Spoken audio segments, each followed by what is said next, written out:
When we see these latest pictures of Sara, these only came out a couple of days ago. There she is singing and strumming away on her little guitar. And we know now, certainly according to this morning's Guardian newspaper, that when this video was made at home, she had 2 days to live. She had 2 days left. It is the most heartbreaking story. And yet, as we've just said, we keep returning to it. What are we doing wrong? It makes me absolutely sick to my stomach.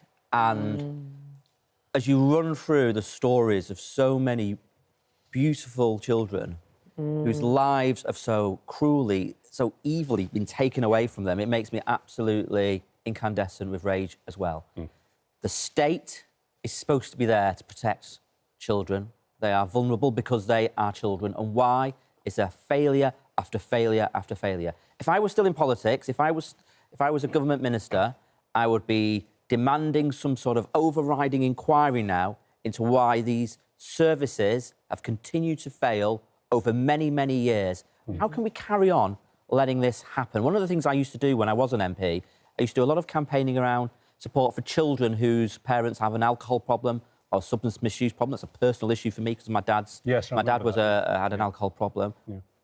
We know alcohol and substance misuse can often lead to abuse. I don't know the particulars of all the different cases, but we've got to grip this, and the government have got to do something. So, we cannot carry on allowing this to happen time and time again. The main thing, which I think is really concerning, were the red flags. Yeah, exactly. Especially in this case, there were opportunities to intervene and save her life, and I'm afraid those opportunities weren't taken. Well, the biggest... Why was that? Was that... You know, because it's very easy to attack social workers, isn't it? It is. And you look at their caseloads. I mean, we've all had brushes with them in different ways, professionally or whatever. And you just think, how can somebody take on that responsibility? So is it the fault of the system or is it the fault of the funding? That it doesn't give them enough time and resource to tackle it? I think it's to do with the mentality, because it's a fine line. What do you mean by the mentality? Do you believe social workers are purposely ignoring abuse? No, not at all. But you've always got to make a judgment in these issues. And sometimes you get complaints, as I did as an MP, of people going too far, the social workers going too far. Yeah. And then parents would come to me and say, you know, it's really, really wrong. Did you ever get complaints of people that weren't going far enough? No, but generally the caseload that we would get in this area was people coming in and saying, this is really unfair, I'm a good parent, why have they taken my child away from me? Right. So there's always that judgment that they've got to do. But I agree with you, it's about, in this particular case, it is really about the red... That's the issue. Reddest of red flags, and it seems to me that one of those, and whatever you say about the resources being given... I'm not saying that, it's just disbelief, Whatever you say about the resources that may or may not be available to social workers, how can you ignore the fact that the school that this poor child was going to raised deep concerns about her treatment? They were very concerned that she was being abused at home. So the moment the father heard that complaint had been raised, he took his child out of school and home-educated her. Exactly, and this is a point I wanted to raise. This is because I think... It's hard to imagine how that was allowed to happen with some kind of registration or linking of data in some way. I think we need to really, really have a debate in this country about homeschooling. I couldn't agree more. Because you are allowed to take your children out of school to homeschool them, and it's going on all the time, and there'll be loads of parents probably watching the programme who are brilliant at homeschooling their children, but there's a load of children who are being missed from the system because they're being taken out because you have the right to take your child out of school. It's surprising, really. You'd expect there'd be more regulation around it. And there isn't, and there are no checks. There are no checks. Nobody comes around to see what's going on behind closed doors. But that was the big red flag, and I think the social workers involved should have intervened perhaps at that point, because that was clearly a sign. Should we talk to Joanna Nicholas? Not that you guys aren't experts, because you have been through it, but Joanna, you are a safeguarding consultant. The question we're all asking this morning is, why? How did this happen? There were red flags. There were youngsters in the class with Sara who said they saw bruises. Schools are massively overloaded, but they were recognising things. What went wrong? Yes, good morning, Kate. Good morning, Richard. And to be clear, I'm also a child protection social worker as well. Every time we have a horrific child death, what we see is the same pattern of behaviour, everybody wanting to find somebody to blame other, obviously, than the father and the stepmother in this case, who are now in prison. But we all want to find somebody to blame because we can't believe that this could be happening in our country in 2024. And first of all, we can't preempt that there's a report that's being done at the moment that will be published that looks at all the agencies and their involvement and what they were doing. We can't preempt that. We don't know what it's going to say yet. But absolutely, to Richard's point, it seems like there were lots of missed opportunities. But to be clear about a few things, Kwasi's point is social workers don't have the power to remove children from their parents' care. The court does that. And any agency... So where is the system that would happen that? Because I think people are quite confused about that. You know, you think a school is saying there's a concern about abuse. The child is removed from school for homeschooling. Who then should be stepping in? Who do you call at that point? Yeah. So Children's Social Care are the lead agency in child protection, that's clear. And it's up to any agency that has a child protection concern to make that referral to Children's Social Care, and they then lead. They are assessing... So they then go to the police to get the power? If you say that they can't remove them. For the police to enter a property, that's a very, very, very high threshold for them to have right of entry to anybody's property. And any agency needs to be raising their concerns with Children's Social Care. And if they're not being picked up by Children's Social Care, then every agency, there's a very clear framework to make sure that all the agencies escalated if they have those concerns. I have exactly the same concerns you've talked about now about home education.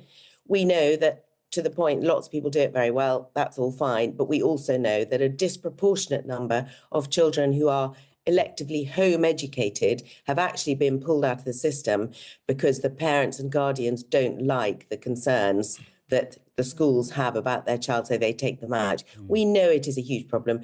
That's a legislative thing. We need a legal framework around that to make sure there is greater scrutiny, and we don't have that currently. Joanna, with all of your experience in this field, your direct experience in this field, and therefore your knowledge of the background of the parents involved, the guardians involved, who impose this appalling torture on their own children, is there a common theme in terms of motivation? Because I think almost all of us watching these stories and reading these stories and this particular one over the last few weeks, we've scratched our heads as parents, as uncles, as aunts, as grandparents. We thought, how could they have done that to their own?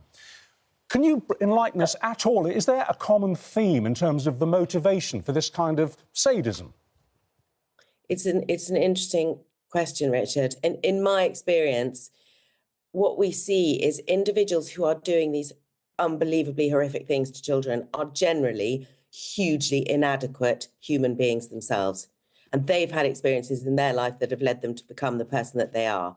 And this idea, you know, we have this narrative around when are we going to stop it? When are social workers going to stop children dying?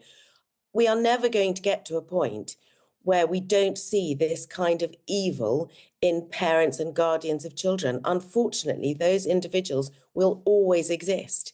Yes, we can do a better job, all the agencies, at protecting children, but it's never going to come to an end because those individuals exist. No, but in the same way as with adults, yes, you know, whatever term we use, monsters might well be one. The people that portrayed this on Sara and the people that have portrayed this on other youngsters clearly have something wrong with them, don't they, to do that to their own child? Nobody, no parent, as you say, uncle, aunt, would think of that. However, you know, we wouldn't then just say to ourselves, well, people are going to get murdered. Murders always happen, don't we? So we have to try, as you say, to put the structures in place because, unlike adults, children, they're incapable of having their own responsibility for their lives. They can't just leave, you know? You're absolutely right. Of course, Kate, of course it's not a question of saying, well, it happens and that's that. And to your earlier point, Kate, about agencies being completely and utterly overloaded. And it always sounds as if I'm making excuses when I say this, but I do speak every time because we know that. We know social worker caseloads. Schools, it's exactly the same for schools. We put more and more and more pressure on these agencies. We cut back and we cut back and we cut back resources, and then we blame them when something goes wrong. Yeah. And it's never as simple as that. It doesn't just come down to money, but it is a huge factor. Look at what all the talk of the NHS and the impact of that. We see exactly the same thing in children's social care. And it was one of the reasons I stopped doing frontline social work, because you go to work thinking, I'm not going to do a good enough job here because I haven't got the time to do the work that I need to do. And you can't sleep at night. Because you're not. I think that's a really important point, because when people think of money, they think of money for salaries or whatever. But what that money gets you is enough space to be curious, to research, to follow things up. And if you have too many cases to get through a day, then I guess you just can't. No. You can't physically spend the time. And the thing that cracked for me was one day I was sitting at my desk writing report after report after report, and we'd just been in court removing 2 children from their father who was a paedophile. And I was thinking, I don't want to be sitting at my desk. I want to be out there with those children and the foster carers being with children. But you're not doing that. That's a very illuminating insight from your own experience. Thank you very much indeed for joining us this morning.